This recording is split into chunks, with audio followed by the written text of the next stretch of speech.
Hi, good afternoon guys, and welcome to Prohire Truck TV.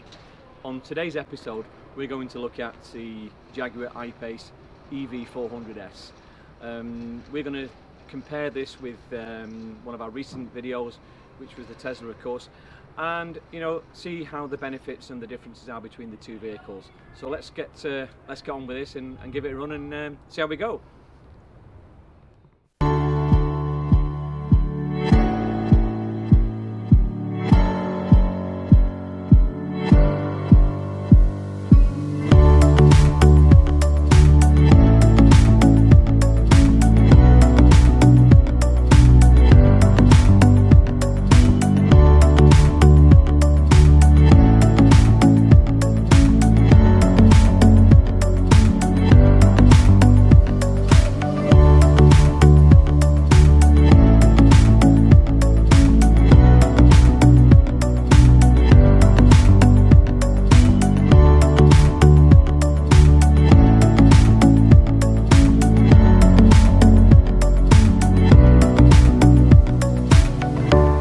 Had a quick look around the car, so what I'm suggesting now is let's get in the car and give it the same kind of test we gave to the Tesla. Let's go.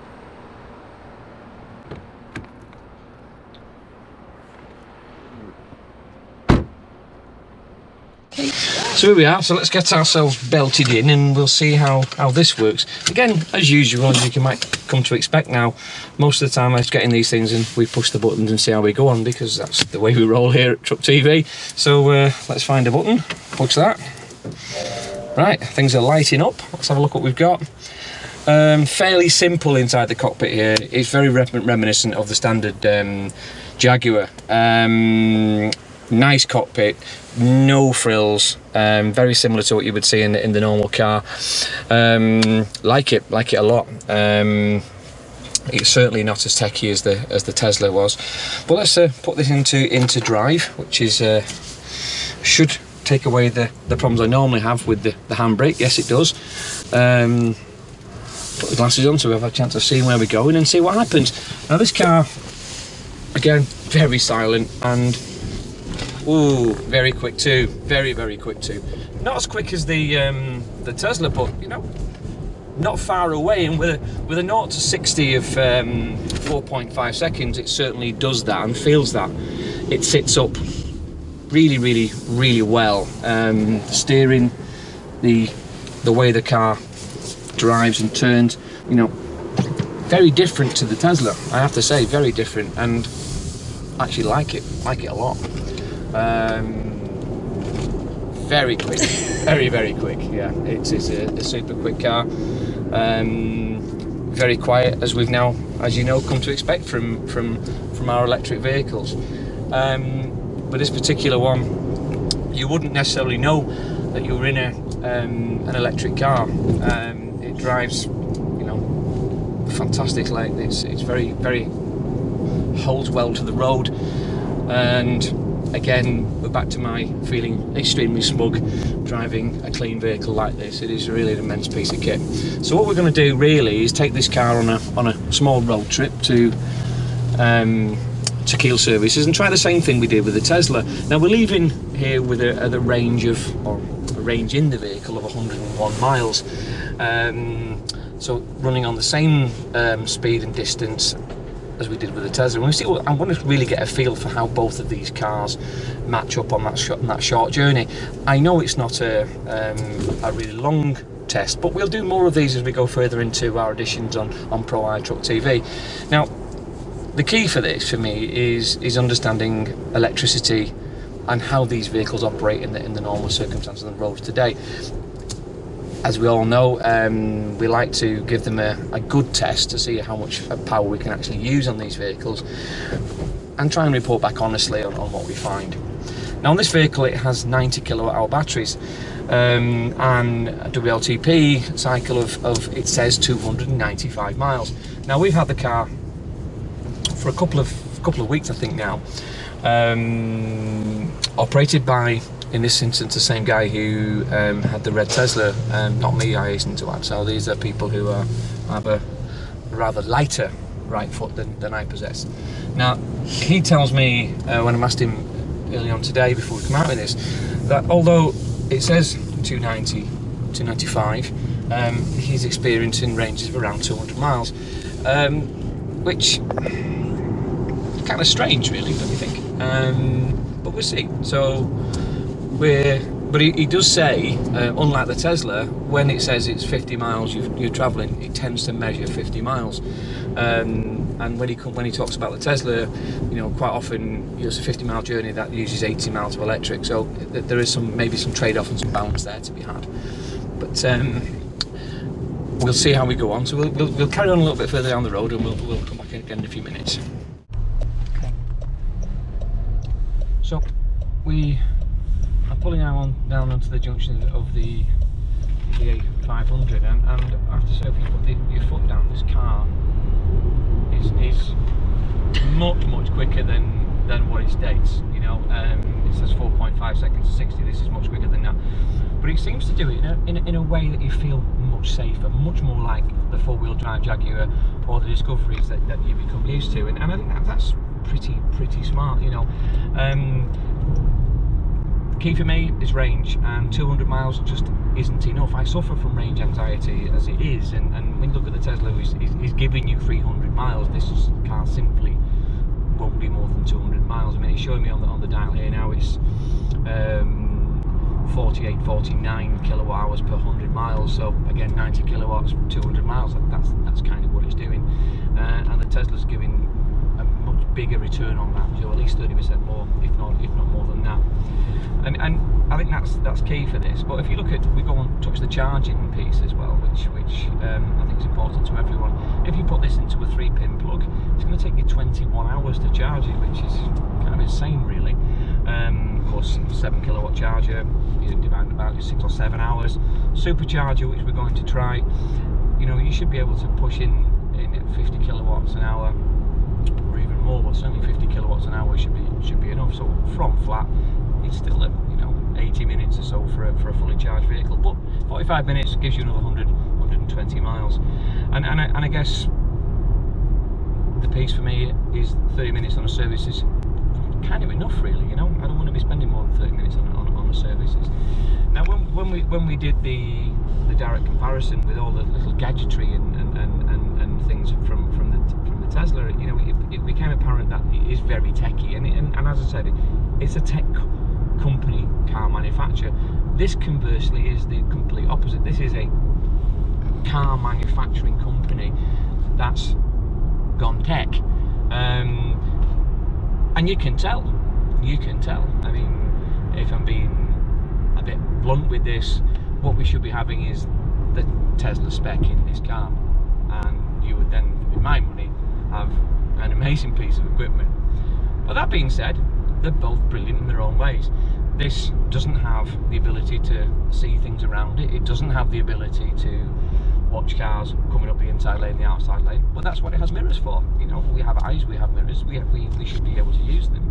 You know, the previous car had karaoke. I mean, as I said, who knew? But this car doesn't have karaoke, so we'd have to whistle to ourselves or even turn the radio on. Again, you know, you don't need things you don't need. But what you do need is range, and what you do need is the ability to charge more quickly than anybody else. And we're going to push this into Kill Services. I set off, you know, 4, 5, 6 minutes ago, maybe 7 minutes ago, with 101 miles. I said the journey is only 5.1 miles. We've used 6 miles of electric, so comparatively speaking, we're on the same journey as the Tesla was, where we're using more range than we are actually travelling. Now, of course, this could well be me, even though I've spent a lot of time driving electric vehicles over the last 18 months, 2 years.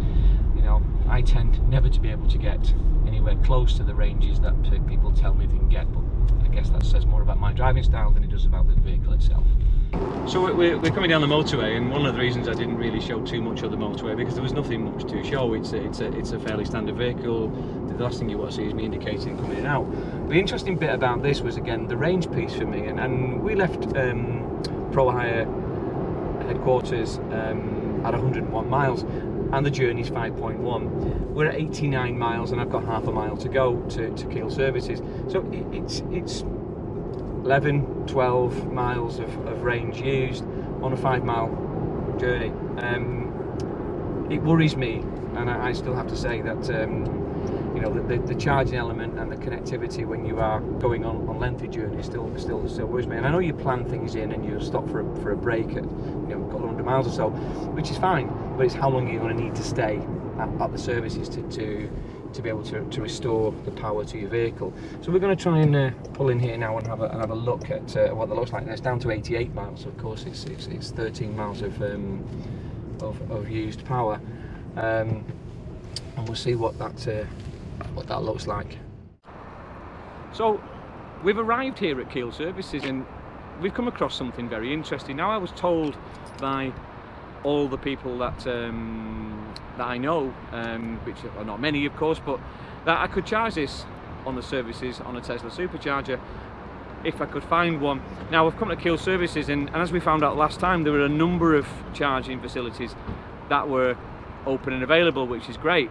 However, I've come across a problem and I'm not sure if anyone else has. Now, I'm not sure if there are any other chargers on here, but bear in mind, if we're desperate for electric, this is the problem that I've got.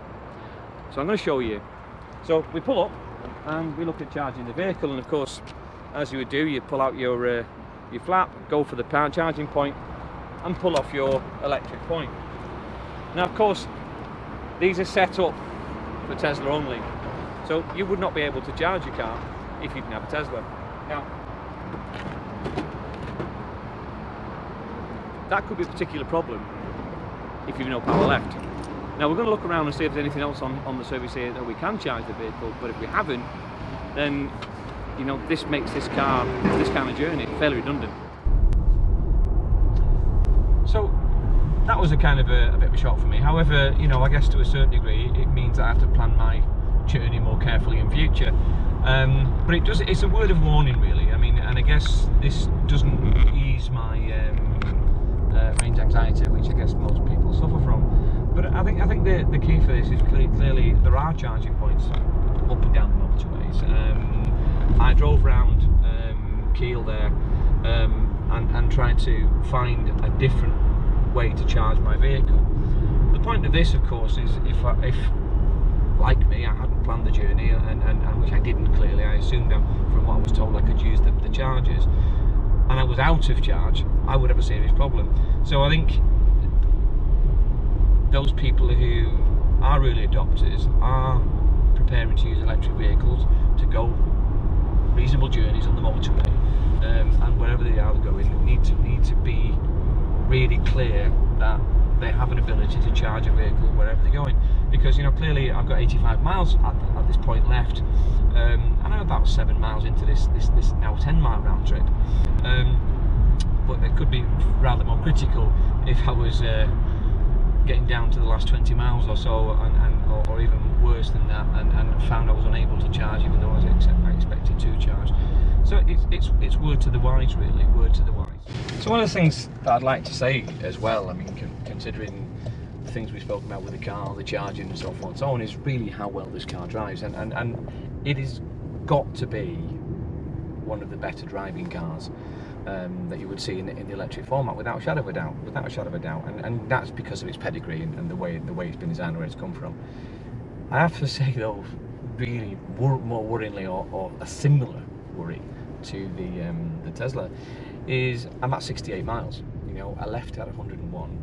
I'm a mile back from the Prohire office, and we've done 18 miles in total. You know, the maths don't work out for me, so I'm kind of quietly concerned. But an amazing car all round. Love it.